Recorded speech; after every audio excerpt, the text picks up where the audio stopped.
Hello, friends. I am so excited to be live with you today.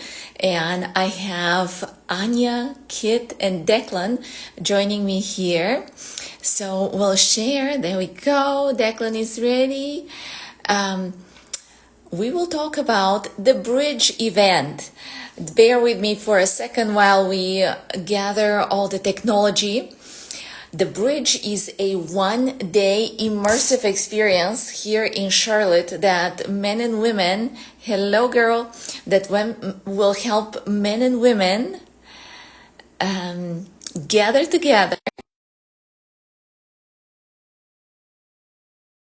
in a different way through emotional presence, embodied polarity, real human connection.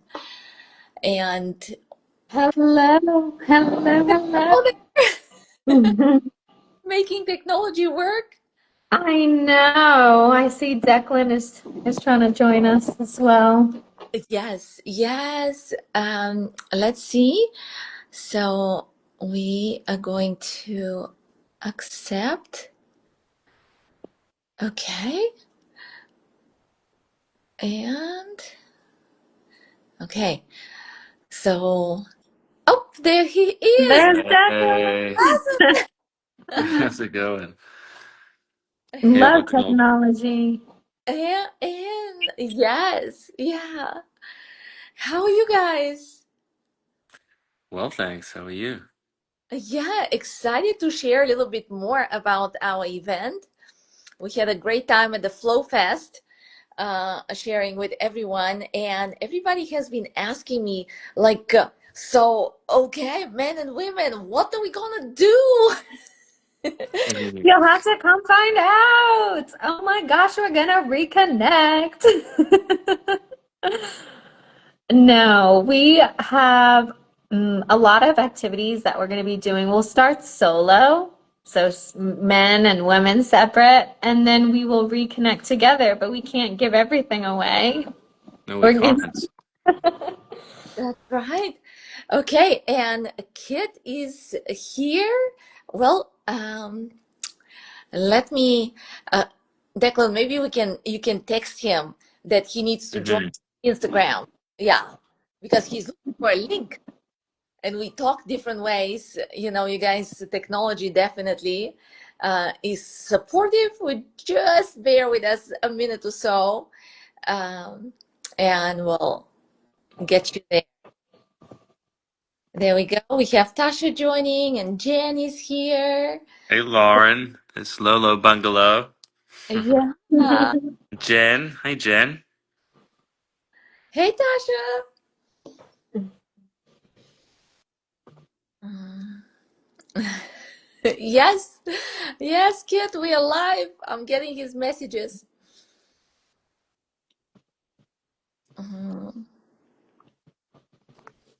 So you guys like polarity, connection, presence. Oh, here's Kit. Is Okay. he coming in Uh-huh. fashionably late to the party? Relate.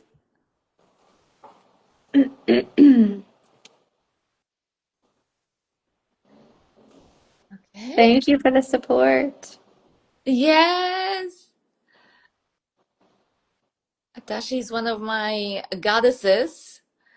That is one of the youngest and wisest gals, and I have observed so much growth uh, on her. Plus, she's such a pretty girl. Who wants to meet Tasha? We have some men signed up. Oh, yeah, yeah. So let me see if I can click again. So add as moderator.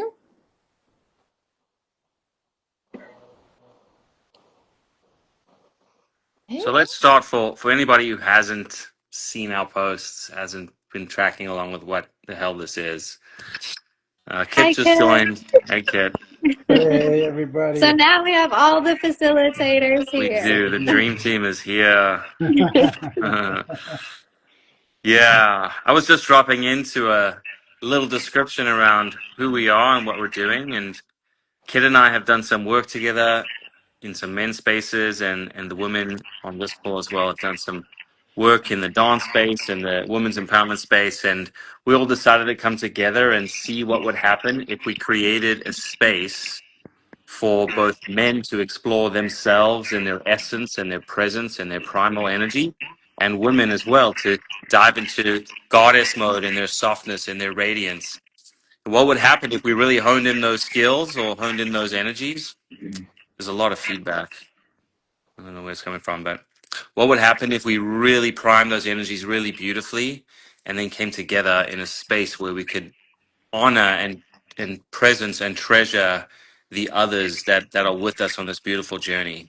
You know, so creating a space for connection and conversation and exploration and intention, and really just a space to slow down and recognize just the beauty of this moment where there's so much happening out there, right, in the world, in the dating world. There's just a lot of stuff happening, and it feels like a timeless moment to take to stop and slow down and say, wow, ladies, you are amazing. Thank you. And thank you for what you're doing and the work you're doing. And then for the men as well to call up and to bring forward and to create something new and something special. That's my take anyway. Oh, I love that. Yes, yeah. That softness. So good. Um, you know what I loved when we started creating this experience is that there was this thought, and you guys actually raised it, saying, can we create this event as in real life, as each of us and the masculine and the feminine showing the way we want people to show or the connections to be. So you guys step up amazingly, and it has been so nice to just sit back and still do what Anya and I are here to do, and at the same time feel supported and just yes, in my softness. This is how I felt when you showed up with that table and with those flyers, and then with all the conversations that we had. Thank you. I love that. And to the people listening, if you Google, there are so many women's retreats, women's circles, not as much men's retreats, men's circles, and actually outside of it being a dance event, not many retreats that are built around both actually at the retreat. And then to top it off, it's a 1-day immersive retreat. So you can literally come in for the, weekend or just come in for the day and experience this. So I'm super excited from the minute Sunny proposed the idea to then us getting on, all four of us getting on the call to talk about it. And I think it's really important to share that we all felt into if this was a full yes to facilitate or not. And if it was a no for any one of us, then we wouldn't have moved forward. But the fact that it was a full yes for all four of us, to give our presence, to give our time, to give the experience that we've walked in life, I'm just so excited for this together. And I don't know about you three, but every time I lead a retreat or I lead something, it's almost like the universe allows, as I'm preparing to teach and to bring this to life, the universe brings things into my life and my world to really prepare me to soften and to allow myself to really be open to teaching what it is we're going to teach, to walk the talk as well. Mm. Or is that talk the talk, walk the talk? You know what I mean. Talk the talk and walk the walk. Talk the Mm. walk and walk the talk. Don't forget dance the dance. Dance, yeah, dance the dance. Yeah, I Yeah. love that, Anya. Yeah, yeah. I think that's something too that I have I've really appreciated that for me, the dance in relationship is not only a relationship with other, but it's relationship with self. And so dancing the dance in relationship with myself before I call in, you know, dancing in partnership with somebody else. And I think there's a lot of things out there, right, around like dating yourself and, you know, finding yourself in this way. Um, I think for me, my journey in building a relationship with myself has always been around healing. And, you know, what are those blind spots that I'm still coming to terms with from my childhood or trauma that I had, and how does all of that bring into relationship with somebody else? And so for me, it's about just really the sweetness and slowing down. And as I've grown older, it's about like attuning. How well can I attune to myself to be able to attune to somebody else, right? And so I think what I appreciate about our connection is, yeah, the just the slowness, the consent that we all had in like, yeah, are we ready for this? You know, Mm. I know Declan and I have been leading and facilitating men's workshops for the past couple of years. We've done a couple now, and you know, kind of getting a feel for where are we at as the masculine, where are we at just as a group, how emotionally open are we, and then you know, there's been, at least here in Charlotte, North Carolina, right, different women's events, and then this gauging of, are we ready? Are we ready to be together? You know, what does Mhm. that look like? What does that feel like? What does that sound like? It's all somewhat of an unknown, of an edge. And so this is, then we all said, yeah, I think we're ready. I think, you know, let's try it. Let's do it. Let's try something here. So I think for me, it's what I'm really excited about is the slowness and the ritual of what does it look like to kind of soften for us as men too, right? To come down and soften into relationship, not just role, but Mm. relationship, right? It's difference there. So very excited. Yeah. So let's maybe try asking each of us, asking some other one of us a question. Mm. Okay. Mm, Love it. I love Mm. it. Do you have a question on the mind, Sunny? Okay, okay. So what I'm thinking, Anya, this will be for you. Eh, Okay. yes, yes. Um, you know, like women, we often say that we should have standards. And when we think about standards, all of a sudden I feel the thing is like, oh, she's like too much. She's, um, you know, too full of herself. And how would you describe what is a good standard and what is some woman that is maybe really too full of herself, let's say? That's a good question. I like to say standards are more around, think of it, the best analogy I can give is think of yourself as a beautiful palace. And there's an access code to get into that beautiful palace.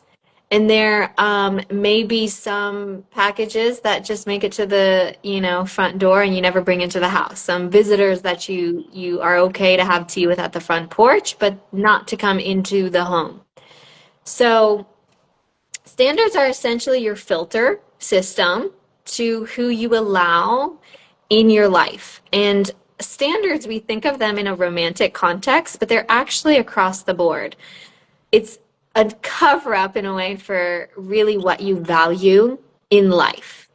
So I like to say a good standard is something that is not so much related to material, more related to a character trait, something that, if your house burned down, you would still be able to have your standards. So they're not so materialistic.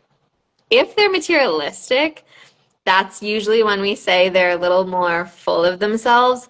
But I would go as far as to say that's not really a standard. So let's use a simple one to give a nice example.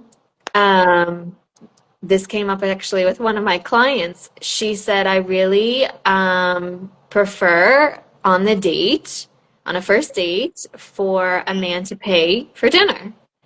And I said, do you prefer that, or is that a standard of yours? And she was like, well, what is the difference? And I said, well, preference would be if they do it, that's great. If they don't, you're still okay with it. It's just, I prefer it. The standard would be if they don't meet that, then it's a deal breaker for you. It's something that you're like, I don't think this is going to work. And so it's beyond the actual payment, and it's more the meaning you're applying behind it. And I like to say, if you can't maintain your standard, so if you, for example, the dinner thing, if you are asking someone to take you to some crazy, super expensive restaurant that you can't even afford yourself, then that's too high of a standard, meaning you're asking, it's okay if someone wants to do that on their own volition, but you're asking for too much and you can't even maintain it on your own. So typically I say, hey, whatever standards you have, be prepared to maintain them. If you can't maintain them, you got to do some reflection, you got to make some changes and get to a point that you can.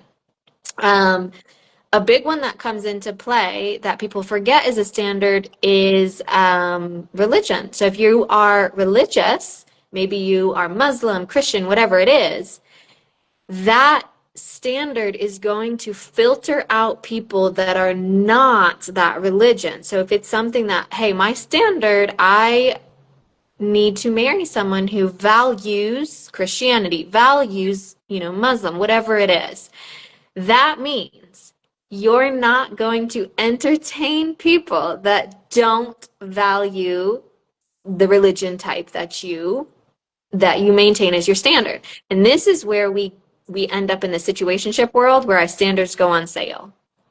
So it's like, oh, I like this, like I have this standard religion wise, you could say, I'm just using that as an example.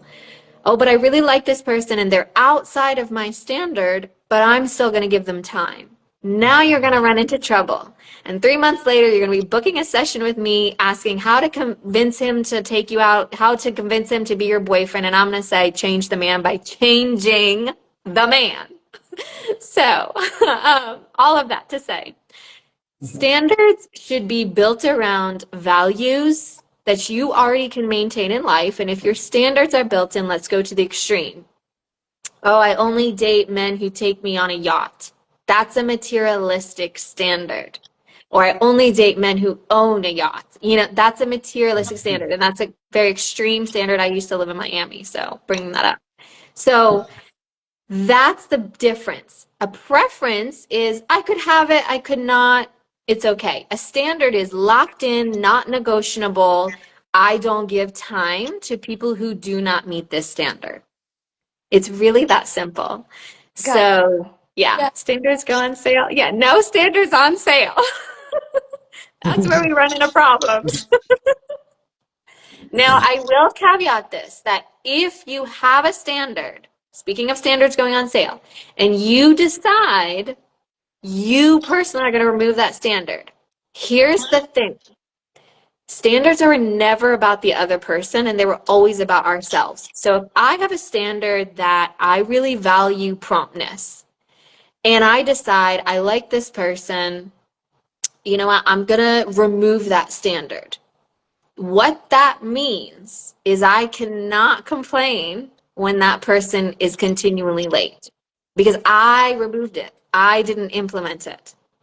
So this is where standards are never for the other person. They are always for yourself, to show you your values, to show you your access code. And our responsibility is to give time to the people that meet our standards, to take our time away from the people that do not meet our standards. That's how we have a better time in dating. I hope that was not too roundabout, Sunny, but did it answer your question? Yes, yes, and I still feel like I need to come to the workshop and learn about Yeah. Come to the workshop. Actually, I have a question for you, Sunny, Oh boy. since you asked me. Okay, okay. Tell us about the feminine archetypes. Like there's we hear be more feminine, get out of your masculine, you know, for women, what are the feminine archetypes? I just led a class at the Flow Fest, and we danced through the archetypes. And I narrowed down on four main: the girl, the lover, the queen, and the mother. And guess what? The girls were happy to be girls, but more playful. They didn't understand, for example, that one of the most important qualities of the girl is admiration. And that the men, one of the biggest things, and you guys give me thumbs up if this is true, is like feeling respected, followed, admired, feelings. Yeah, yeah, okay. So the girls, we can be girlish, even the pillow princess that we talked about that is waiting for the prince, but we really forget what is the best quality of the girl. The second thing was the lover. Guess what? There is so much, how to call it, exposure of sensuality out there, and yet there is so much repression. So the lover is either repressed or used as like how do we call, not influence, but like to get something, show your booty, get Like something. transactional. Transactional, exactly. So that was another thing, just understanding that sensuality is really sacred, and there is so much power behind it when we feel good in our bodies and we really soften into that true softness, into all kinds of, we all people love to be gentle, love to be touched.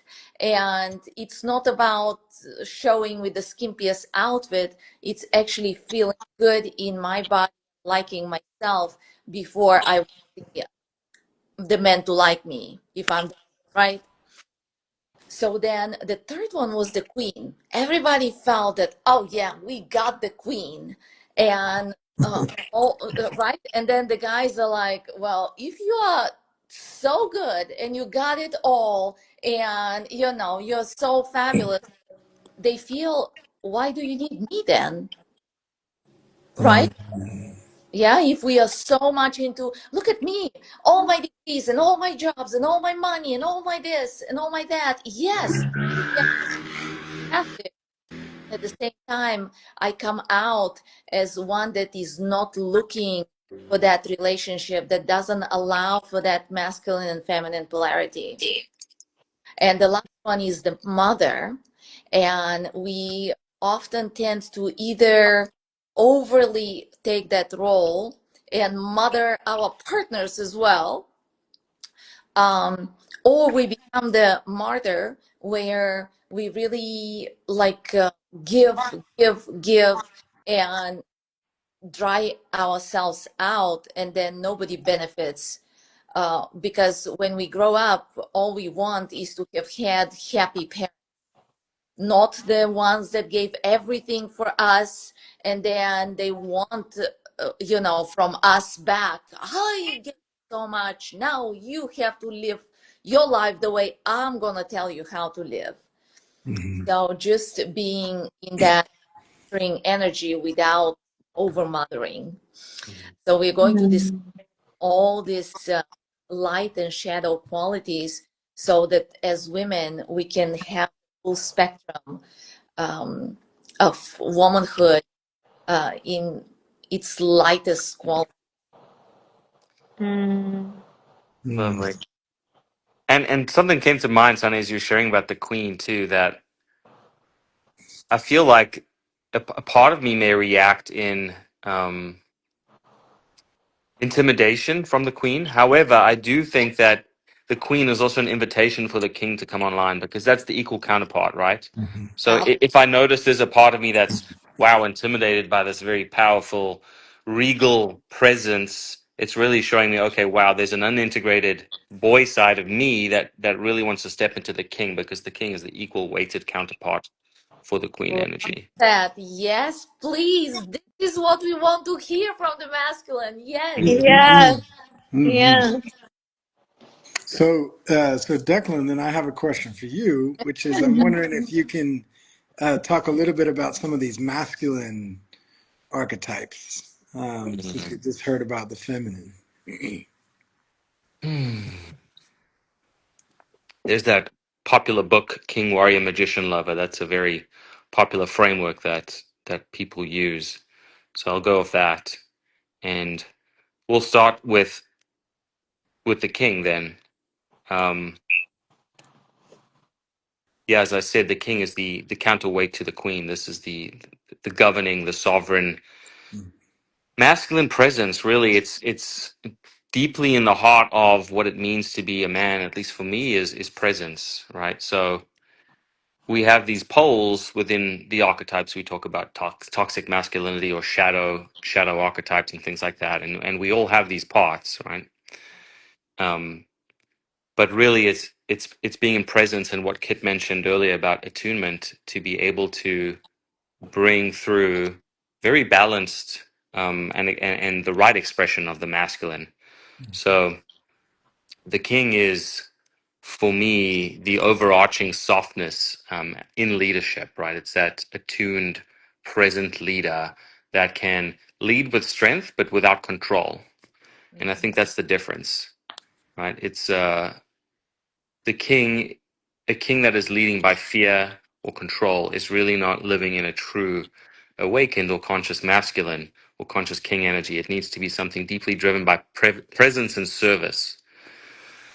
So that's the king. And then there's the warrior. And this is Kit and I love getting down and dirty with the warrior. That'll be part of our Hey. workshop. Absolutely. That's, we've seen shadow warrior, which can be toxic masculinity, if you will, and this macho man bravado. But really a deep warrior energy is the protector online, right? This energy. It's Jordan Peterson says that men should not be dangerous, but they should be capable of danger. Mhm. And really, that's the archetype that I want. I want to bring men into this experience of feeling dangerous. I feel powerful and protective and dangerous, but my faculties are online to where I'm in command of those energies. They are not in command of me. So that's the warrior. And then the magician, which is, I love the magician. This is the mystic. This is connection to consciousness itself.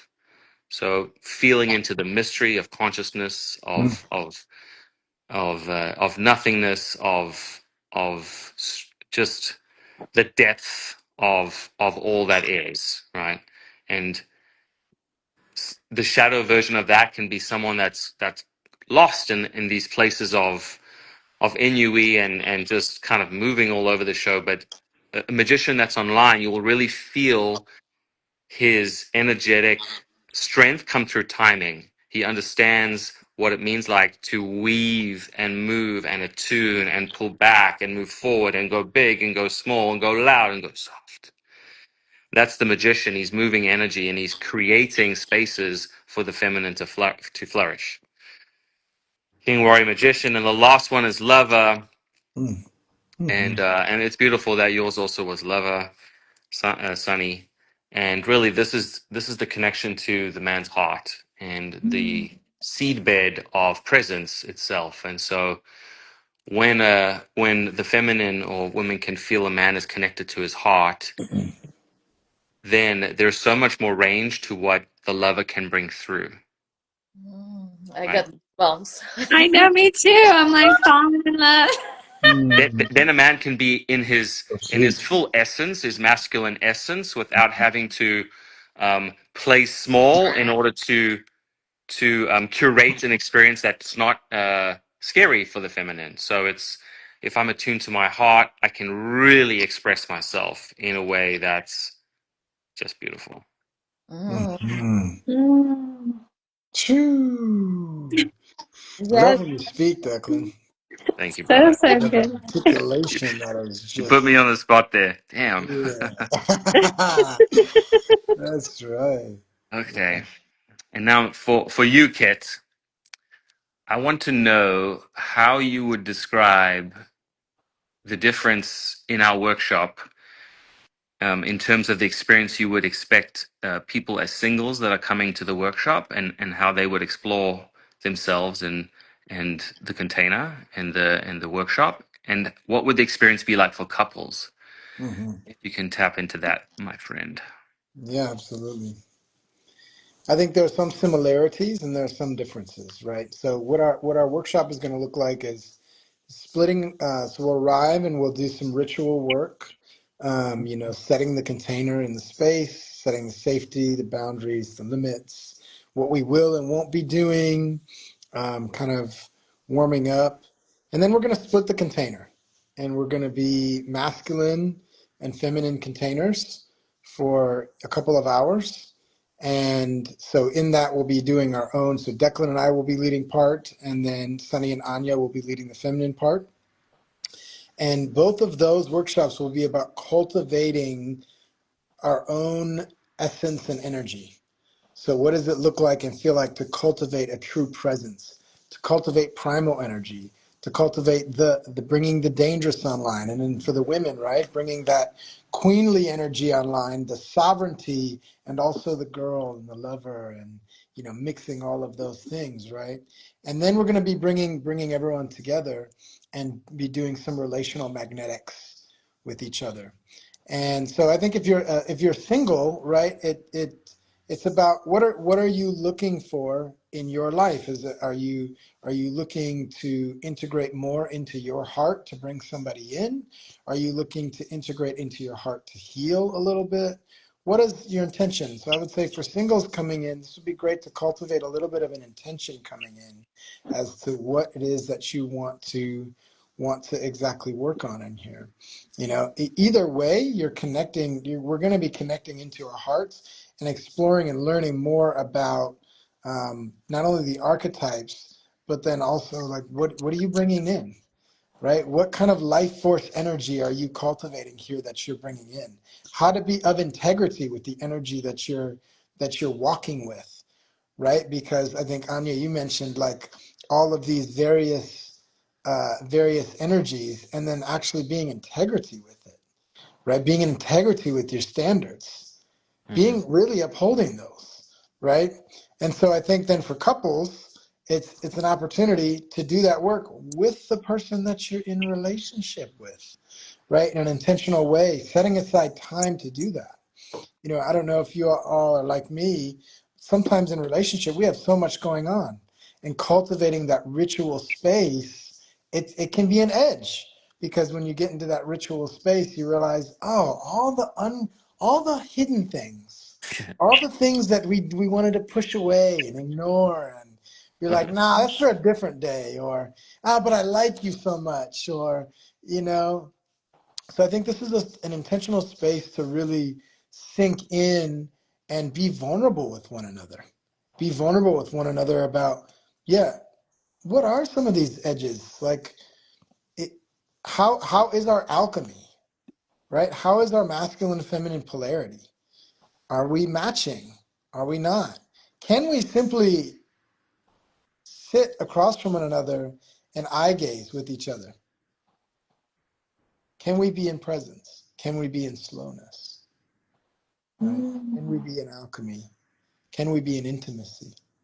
Mm. Into me I see. What does intimacy mean? Right? Really dropping into that.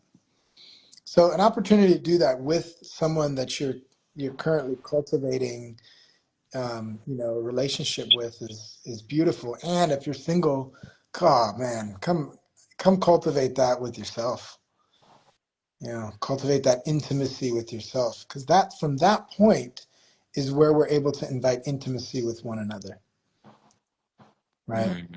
So and then we'll end, we'll end with some ritual, and we'll have an opportunity at the end also to have some social time, and some sharing some food, and less structured, less intense kind of stuff. So that kind of is a little bit of a structure and what to expect.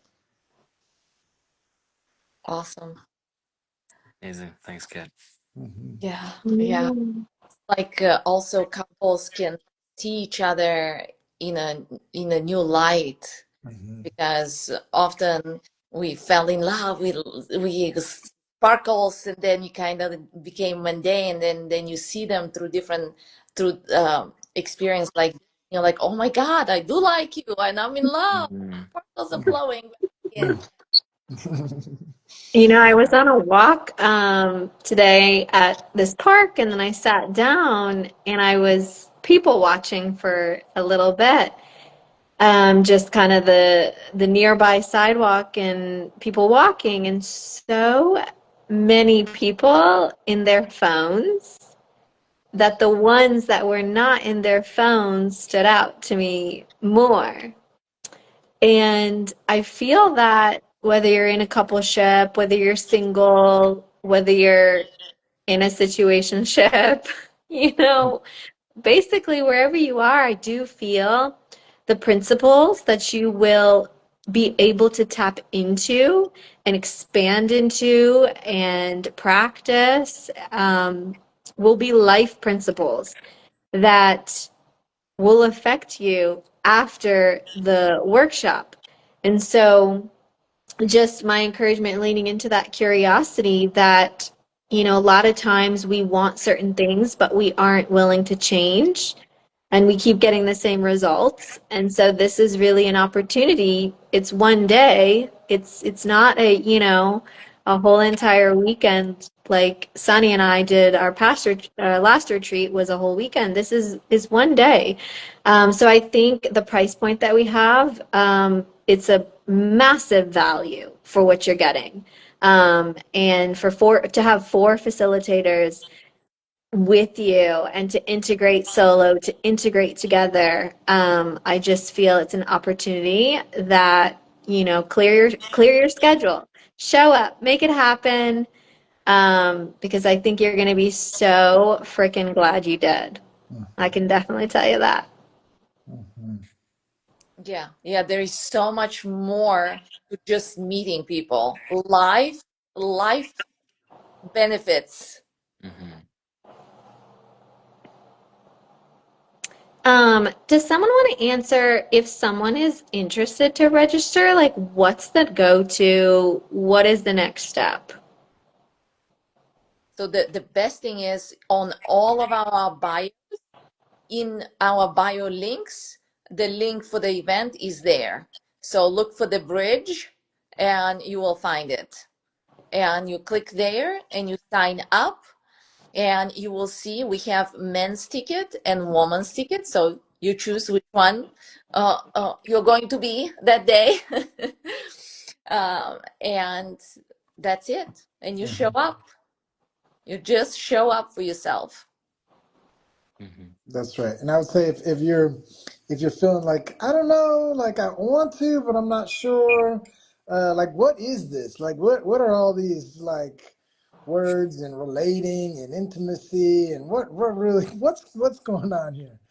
Reach out to any of us, message any of us.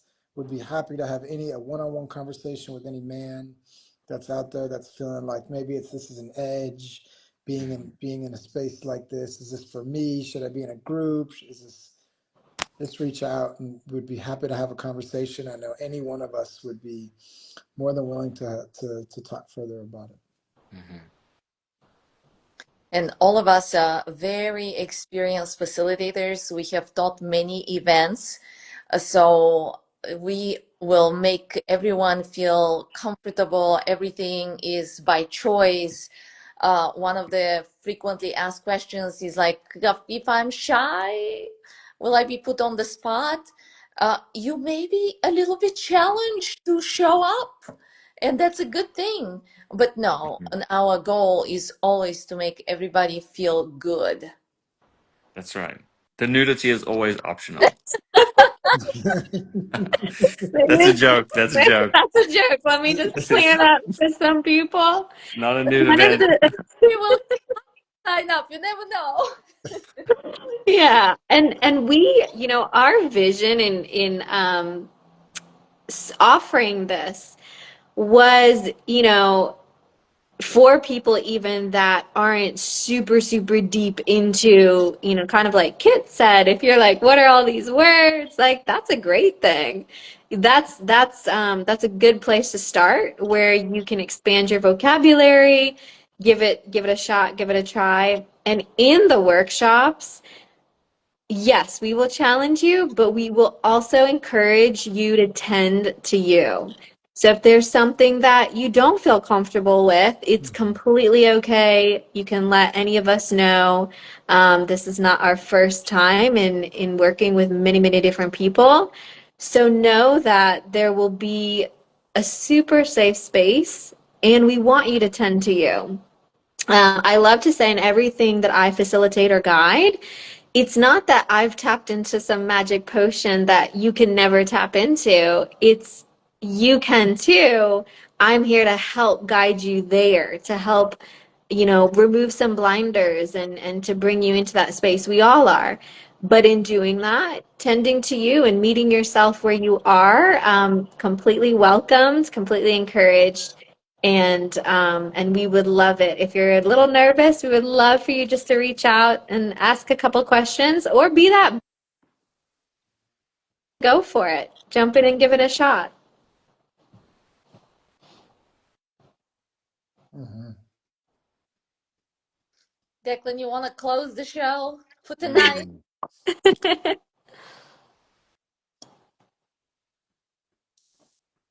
I'm attuning to that. Mm. No, It's I just want to thank everybody who's watched this all the way through, and yeah, I'm really excited for the workshop. I think it's going to be a lot of fun. Really, that's underpinning the whole thing. We're there to have fun. It's just not serious. We're humans. We're on a journey. This is just we get a chance to reconnect. This is reclaiming the dance between men and women. I mean, what's not to like about that? So Shoo-wee. yeah. that's Awesome. it. Thank you guys so much. Thanks, Thank everybody. Thanks, you. y'all. Good See you night. there. Bye. Bye.